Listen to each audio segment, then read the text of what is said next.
Ya, assalamualaikum warahmatullahi wabarakatuh. Bahasan kita kali ini adalah berkaitan dengan tikus sebagai hama gudang. Adik-adik, dewasa ini kita tahu bahwa manusia itu semakin mengalami mengikuti perkembangan zaman ya. Jadi adik-adik tahu bahwa manusia itu mulai memiliki gaya hidup yang cenderung itu lebih kalau dalam segi makanan itu gizinya lebih baik ya.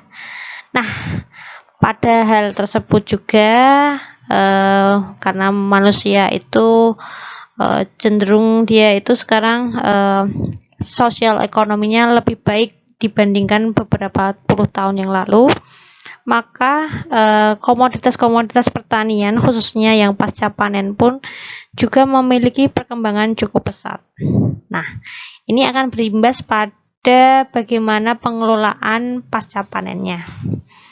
Oke, di sini ada intro tentang makanan ya, berbagai macam makanan ya.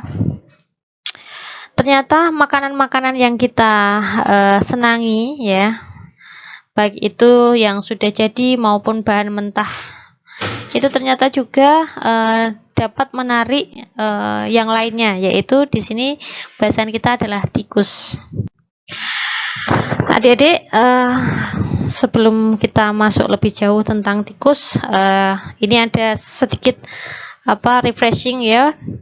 Dulu di teknologi pengendalian hama penyakit itu pernah saya berikan tentang tikus, namun tidak apa, kita sedikit mengulang ya.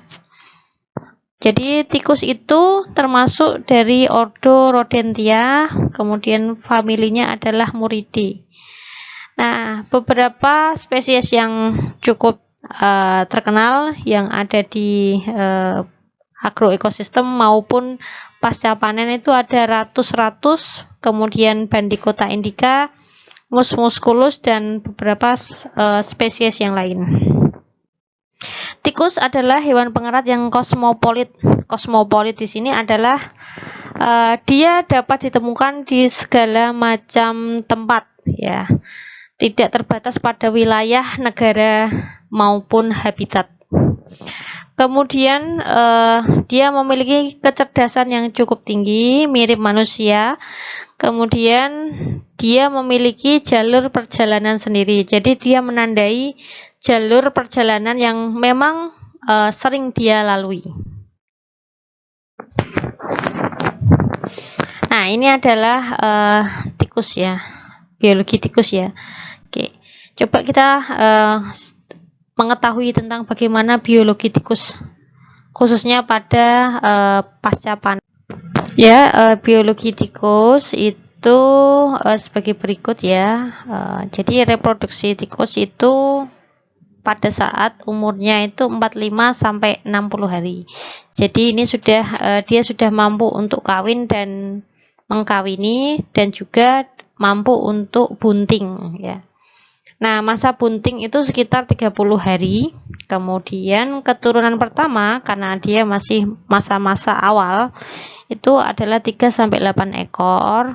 Nah, keturunan yang berikutnya itu akan lebih banyak lagi, yaitu 10 sampai 18 ekor per betina.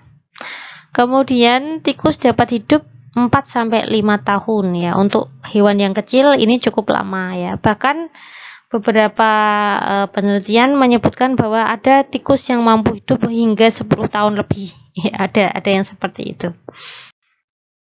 Nah, serangan tikus ya mampu merusak wadah atau peti ya, karung dan lain sebagainya. Karena dia adalah hewan pengerat, memiliki gigi yang akan terus tumbuh dan juga kuku yang terus-menerus tumbuh. Maka dari itu dia memerlukan benda-benda yang digunakan untuk mengerat gigi dan kukunya. Yang paling dia sukai adalah biji-bijian, khususnya serealia. Nah, kotorannya ya, jadi walaupun dia sebenarnya makannya cuma sedikit, tapi kerusakannya ini yang menimbulkan kerugian yang cukup besar untuk manusia. Nah, bahkan kotorannya saja ya, walaupun dia tidak makan, hanya singgah dan ada kotorannya, ini juga mampu menurunkan kualitas simpanan. Beberapa komoditas ekspor itu tidak akan ditolak ketika terkontaminasi oleh kotoran tikus ya, baik kencing atau kotoran fesesnya atau ya kotoran fesesnya. Kemudian pencegahan tikus itu bisa dilakukan dengan kebersihan gudang ya. Jadi kalau kita sering sekali melakukan sanitasi gudang itu cenderung tikus akan lebih sedikit untuk datang dan dia akan enggan untuk berlama-lama di tempat yang cukup bersih. Oke, cara mengatasi hama tikus ya. Yang pertama adalah menggunakan musuh alami. Ya, kalau ini di pasca panen kita menggunakan binatang-binatang yang mampu mengusir tikus seperti anjing dan kucing ya. Tapi sekarang ini cenderung tidak efektif lagi karena beberapa kucing itu sudah tidak menyukai tikus sebagai makanannya. Ya, ini ada pergeseran antai makanan gitu ya. Kucingnya lebih suka biskuit yang dijual di toko-toko ya, merek Whiskas itu ya. Kucingnya kucing Eropa ya. Kemudian sanitasi gudang atau kebersihan gudang, kemudian peningkatan temperatur. Jadi tikus itu tidak suka temperatur yang hangat sampai panas ya. Makanya kalau gudang beras itu dibuat atapnya aspes atau galvalum biar memiliki efek temperatur yang tinggi di dalam gudang tersebut.